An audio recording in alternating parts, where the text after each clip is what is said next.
பேரணாம்பட்டு அருகே விவசாய நிலத்தில் புகுந்த காட்டு யானைகள்.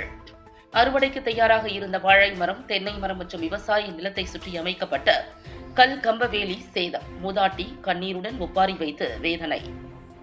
வேலூர் மாவட்டம் பேரணாம்பட்டு அடுத்த கோட்டையூர் பெரிய கணவாய் பகுதியைச் சேர்ந்த முனிரத்தினம் என்பவர் காப்புக்காடு ஒட்டிய பகுதியில் அவருக்கு சொந்தமான விவசாய நிலத்தில் விவசாயம் செய்து வருகிறார்.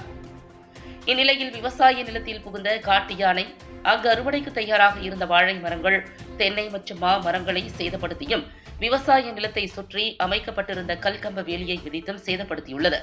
மேலும் மூதாட்டி விவசாயி ஒருவர் சேதமான பயிர்களை பார்த்து கண்ணீர் மல்க ஒப்பாரி வைத்து அழுத சம்பவம் கிராம மக்களிடையே பெரும் சோகத்தை ஏற்படுத்தியிருக்கிறது. தொடர்ந்து விவசாய நிலங்களை சேதப்படுத்தி வரும் வனவிலங்குகளால் விவசாயம் பாதிக்கப்படுவதாகவும், விவசாயிகளுக்கு பயிருக்கான இழப்பீடு வழங்காமல் இருப்பதாகவும் விவசாயிகள் வேதனை தெரிவிக்கின்றனர். நாங்கள் இருக்கம்பட்டு அடுத்து கோட்டையூர்லேருந்து பேசுகிறோம் சார்.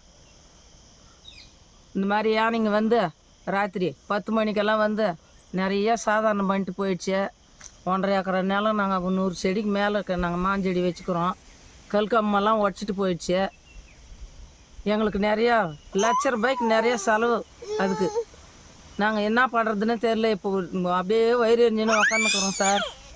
அது நீங்கள் தான் பார்த்து செய்யணும் சார். எங்களுக்கு முழுக்கம்மெல்லாம் போட்டு எல்லாம் உடச்சி சாத்திட்டு போயிட்டுக்குது சார். நாங்கள் பிள்ளைங்க குட்டிமா நாங்கள் இருக்கிறோம் சார். இங்கே அதுவாந்தல பன்னி ராவடி, குரங்கு ராவடி, வழி இல்லாத வாழ்க்கை இல்லாத நாங்கள் முள்ளுலையும் கெல்லுலையும் நாங்கள் வந்து உளுந்து எழுந்து வந்து நாங்கள் ராவலையும் பகல்லையும் காவலுக்கிறோம் சார். நீங்கள் தான் பார்த்து செய்யணும் சார். எங்களுக்கு இது வரைக்கும் வந்து யாரும் வந்து என்ன நடவடிக்கை அவங்க எடுக்கல. யாருமே வந்து எட்டி இறங்கி பார்க்கல சார். என்ன பண்ணுறது சார்? நீங்கள் பார்த்து செய்யுங்க சார். எங்களுக்கு என்னன்னு. உங்கள் பேர்? எங்கள் பேர் மலர். வணக்கம் சார். இவங்க வந்து எங்கள் பெரியம்மா. எங்கள் பெரியப்பா வந்து டெத் ஆகினதுக்கப்புறமா எங்கள் பெரியம்மா கடை உடம்பட்டு இவ்வளோ பெரிய மாங்காய் தோப்பு வச்சுருக்காங்க. 100க்கும் மேற்பட்ட மாங்காய் செடிகள் வச்சுருக்காங்க. நிறைய டைம் வந்து யானைங்க வந்து இந்த மாதிரி நாசனம் பண்ணியிருக்கு. நிறைய டைம் ஃபாரஸ்ட் டிபார்ட்மெண்ட்கிட்ட சொல்லியும் யாரும் இது வரைக்கும் ஆக்ஷன் எடுக்கலை. நேற்று நைட்டு பார்த்தீங்கன்னாக்கா நைட்டே ஒரு 2 மணி அளவில் ஒரு யானை வந்து நிறைய மாங்காய் செடிகள்லாம் உடச்சி தென்னஞ்செடியெல்லாம் பிச்சு போட்டு ரொம்ப நாசனம் பண்ணிட்டு போயிட்டுருக்குது. இது வரைக்கும் எவ்வளவோ நடந்திருக்கு இந்த மாதிரி. ஆனால் யாரும் சொல்லி இது வரைக்கும் எந்த ஒரு நடவடிக்கையும் எடுக்கலை. இதுக்கு மேலே எடுக்கலைன்னா எப்படின்னு எங்களுக்கு தெரியல. அவங்களும் கடை உடம்பட்டு தான் பண்ணுறாங்க. இதை நம்பி தான் அவங்க வாழ்வாதாரமே இருக்குது.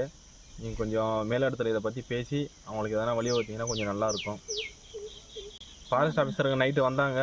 யானை இருக்கிற வரையும் அவங்களால முடிஞ்ச வரையும் ஓட்டிட்டு போயிட்டாங்க. அதுக்கப்புறம் இப்போ பக்கத்தில் தான் இருக்குது, சுற்றாடத்தில். அது மறுபடியும் நைட்டு மறுபடியும் வரத்துக்கு சான்சஸ் இருக்குது. நீ தொல்லை குரங்கு தொல்லைலாம் நிறைய. அதனால் கொஞ்சம் சீக்கிரம் இது என்ன பார்த்துட்டு மேலிடத்துல சொல்லி கொஞ்சம் ஆக்ஷன் எடுத்தீங்கன்னா நல்லாயிருக்கும். ஏன்னா இதை நம்பி தான் அவங்க இருக்கிறாங்க. வேறு எந்த தொழிலும் அவங்களுக்கு இல்லை. இதுதான் அவங்களுக்கு வாழ்வாதாரம். ஸோ அதனால் நீங்கள் பார்த்து சீக்கிரம் இதுக்கு எதனா ஒரு நடவடிக்கை எடுக்கணும். உங்கள் பேர்? என் பேர் திலீப். எங்கள் முன்ரத்னம் அவர் நிலத்துக்கு சொந்தக்கார அப்பா முன்ரத்னம். எந்த ஊர்? எருக்கம்பட்டு, பேரணாம்பட்டு தாலுக்கா.